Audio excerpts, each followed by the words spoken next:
I was scared of everything. The key word here is was. Now that I'm older, I can care less. My panic attacks are still there, but they became less frequent. When I was a wee little black bean, I avoided everything that I thought could potentially scare me. When I was in insert after school program here, I discovered what creepypastas were, and they terrified the ever-loving yes out of me. Also during my times as a black bean, I remember seeing ghosts, demons, and other humanoid figures on a near nightly basis. Likely by my overworked imagination, but it made things far worse. I remember watching a new show on Cartoon Network at the time, Ninjago, one night. Everyone else was asleep, and when I turned my head, I saw a shadow figure in the corner of my room. It was tall, faceless, and generated a black mist, and I was like, ah, today's the day, huh? Suddenly, I puked my brains out before passing out and woke up to see no other than Santa Claus! I not only saw things, but heard things as well, like my name being called, but when I turned around, not a single soul was there.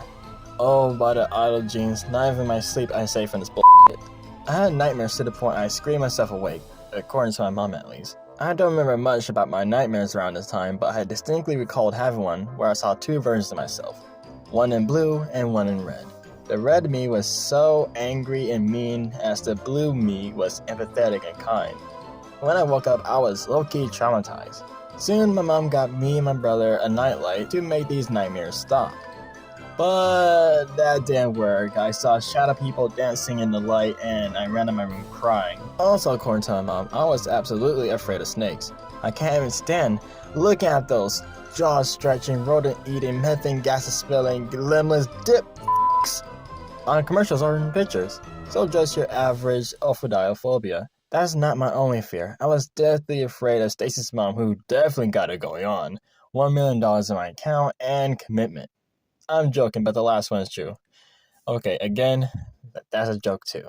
But seriously, despite being a little at the time, I watched a few horror movies out of morbid curiosity, like Freddy vs. Jason, that one remake of Stephen King's Carrie, and the good 1976 original Tim Burton's Sleepy Hollow, and 2013's Hansel and Gretel Witch Hunters.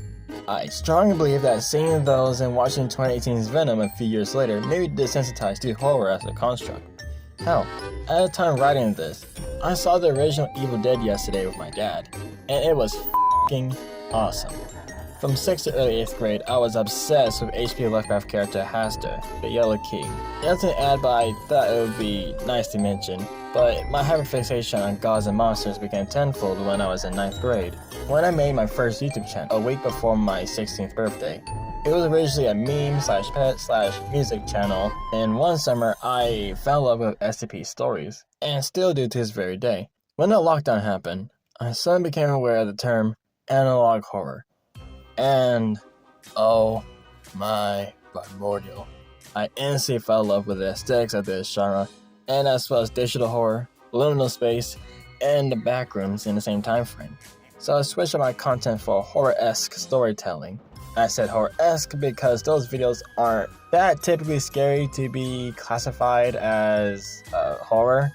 Moving on, I don't remember my first analog horror video I saw, but I definitely remember seeing As Keister is Overthrown. Yet the first ever digital horror I watched with my brother was Your Local Breadman. Excellent animation and a wonderfully crafted story, with a retro atmosphere in an RPG setting. Oh, and I Can't Sleep too. Before I go, I got two more stories for you. For the first one, I was around 15, was up watching TV one summer night. Everyone else was asleep. You can see the pattern here. And out of nowhere, I heard a shrill. Yes, a shrill. Not a scream, a shrill. A shrill of a woman outside of my front door. My nonsense heart did full acrobatics as if it's a part of the Flying Graysons within my chest cavity. And my dumbass decided to act like I don't have any common sense by walking up to the door. But I didn't open it, nor I look out the window. I just stood there as the shrill lasted for minutes. Suddenly, it stopped. The next morning I told my family, but they didn't believe me. Now, the second part's not by me, but one of my besties, and she's gonna talk about her childhood fears to shake things up. To me, my childhood fears is the loud noises and such. I mean, if if I hear vacuum cleaner or hand dryer, I would instantly freak the fuck out. And now that I've grown, I would cover my ears to the loud noises and such. And that's all. I urge you to check out Rowen's content. By the time this is uploaded, she just finished her Gourtober challenge. And look, it's me in one of them. And another one featuring my homie. If you can't tell, she gave me the prize for my redesign. I can't thank her enough. Rowen's socials will be in the description. Oh yeah, one more thing. Thank you for 100 subscribers on his channel. Now, before this video ends, tell me what your childhood fears are in the comments below, so I can probably make a video about them. Or don't, your choice. Thank you all for watching. This is Crypt signing off.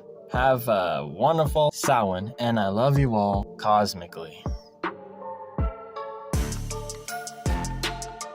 Oh my primordial, what a long day.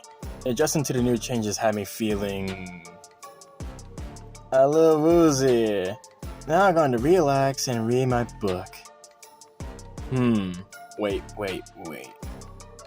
Page 943, an old cryptine amended not one but two divine offshoots. Unbeknownst to her creator,